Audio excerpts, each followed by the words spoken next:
होती है, लेकिन अगर समाज फिल्मों का आईना बन जाए और वो भी अगर हिंसा वाली फिल्में हो तो समाज का बेड़ा गर्क होना तय है। मेरठ में भी ऐसा ही कुछ देखने को मिला, जहां दो युवकों ने वेब सीरीज असुर और गैंग्स ऑफ वासेपुर फिल्म देखी और लूट और हत्या के गुण सीख लिए। पुलिस की गिरफ्त में खड़े ये दोनों कातिल प्रियांक शर्मा और यश शर्मा हैं, जिन्होंने स्पोर्ट्स कारोबारी डीके जैन और उनकी पत्नी अंजू की बेडरूम में ही हत्या कर डाली। इनमें एक कातिल है प्रियांक शर्मा, जो LLB 3rd ईयर का छात्र है, और दूसरा बैटरी की दुकान पर काम करने वाला यश शर्मा है, जिसका खुलासा मेरठ पुलिस ने किया है।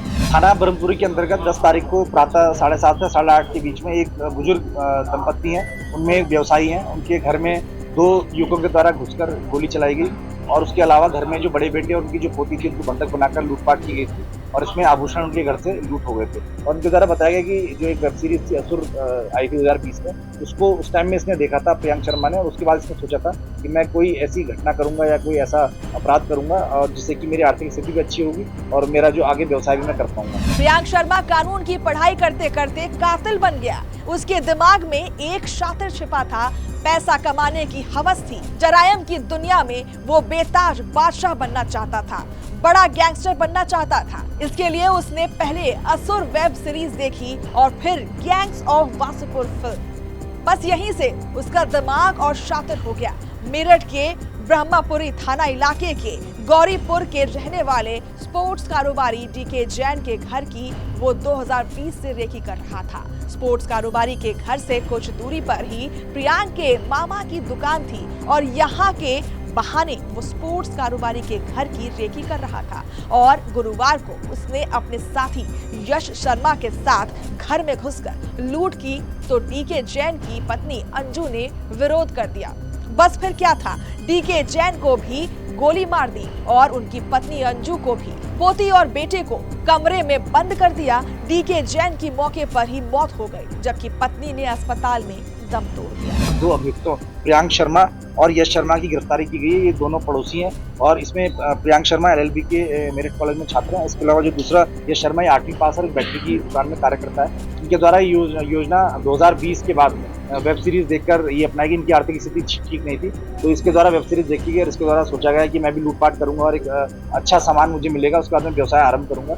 ये घटना इसने सोची और इसके बाद इसने उस पूरे रोड में एक ऐसा मकान तलाशा जो मकान में एक्सेस करना, उसके अंदर घुसना बहुत ही आसान था। इसके अलावा उसका गेट एक बार खुल जाता था तो दोबारा बंद नहीं होता था और अगर बाहर से देखें तो पूरा अंदर बेडरूम तक दिखता था। तो इस तरह के इसने रेकी की 50 से अधिक बार इसने उस घर के आसपास वहाँ पे बैठा, वहाँ देखा और उनकी दिनचर्या का अध्ययन किया। इसके अलावा जो दूसरा अभियुक्त है इसको भी इसने साथ में मिलाया और घटना इनके द्वारा 10 तारीख को की गई। घटना से एक दिन पहले भी एक अभियुक्त इनके घर के अंदर गया था और जो बुजुर्ग महिला है उनसे मकान में किराएदार बनने को लेकर उनसे वार्ता की। इस कत्ल की वारदात के बाद घर में रखे लाखों के जेवर लूटे, नकदी लूटी और कत्ल करने के बावजूद 50 मिनट तक पूरे घर को खंगाला। पुलिस से बचने के लिए कैंट के रास्ते से भागे और शहर में ही रहे ताकि पुलिस को शक न हो। डबल मर्डर का मामला सदन में उठाकर अखिलेश यादव ने भी यूपी की कानून व्यवस्था पर सवाल खड़े किए हैं। इसलिए लखनऊ से भी लगातार फोन घनघना रहे हैं। पुलिस की नींद उड़ी हुई थी। पुलिस ने 36 लोगों की टीम बनाई, 500 CCTV खंगाले और आखिरकार दोनों हत्थे चढ़ गए। हत्या में इस्तेमाल पिस्टल, कारतूस, लाखों की ज्वेलरी, नकदी भी पुलिस ने बरामद की है। इस पूरे प्रकरण में CCTV फुटेज के माध्यम से दोनों की गिरफ्तारी की गई है। जो संपूर्ण आभूषण थे उनकी बरामदगी की गई है। घटना में प्रयुक्त पिस्टल जिससे 32 बोर की जिससे की हत्या की गई है वो भी बरामद हुई है। चाकू बरामद हुआ है और जो कपड़े इनके द्वारा घटना में प्रयोग पहने गए थे और जो मोटरसाइकिल उपयोग में लाई गई थी वो भी बरामद हुई है। कहते हैं ना, रियल लाइफ और रियल लाइफ में अंतर होता है। असुर और गैंग्स ऑफ वासेपुर मूवी से बदमाश बनने के तरीके भले ही प्रियांक शर्मा ने सीखे, वारदात भी की, बचने की हर वो कोशिश की, लेकिन कानून के लंबे हाथ उसके और उसके साथी तक पहुंच ही गए। लेकिन इस हत्या ने मेरठ में एक अजीब सी दहशत जरूर फैला दी है।